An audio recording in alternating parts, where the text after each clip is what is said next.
خواب کے بارے میں رسول اللہ صلی اللہ علیہ وآلہ وسلم کے ارشادات۔ حضور صلی اللہ علیہ وآلہ وسلم نے فرمایا، آثار نبوت میں سے اب کوئی شے باقی نہیں رہی لیکن مبشرات، یعنی میرے بعد نبوت ختم ہو جائے گی اور آئندہ ظہور میں آنے والے واقعات کو معلوم کرنے کا طریقہ مبشرات کے سوا اور کوئی نہ ہوگا۔ صحابہ کرام نے عرض کیا، یا رسول اللہ صلی اللہ علیہ وآلہ وسلم، مبشرات کیا ہیں؟ تو آپ صلی اللہ علیہ وآلہ وسلم نے فرمایا، اچھے یا سچے خواب۔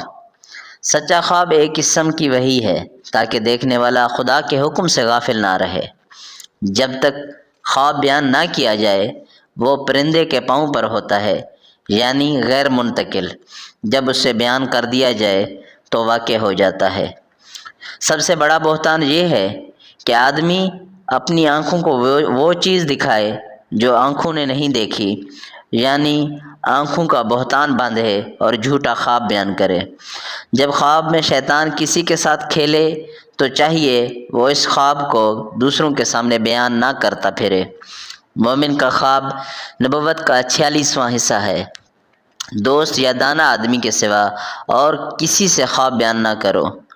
تم میں سے زیادہ جو سچ بولتا ہے وہ خواب بیان کرنے میں بھی زیادہ سچا ہے۔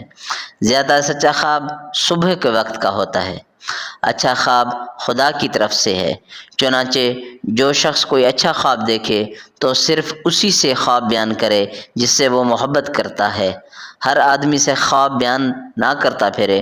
اور جو شخص برا خواب دیکھے وہ کسی کو نہ سنائے، اس لیے کہ اس طرح وہ خواب اس سے نقصان نہ پہنچائے گا۔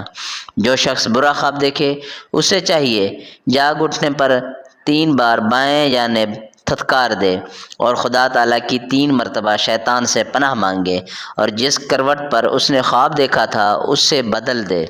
فرمایا، جس شخص نے مجھے خواب میں دیکھا اس نے مجھ ہی کو دیکھا، اس لیے کہ شیطان میری صورت کبھی بھی اختیار نہیں کر سکتا۔ جزاک اللہ۔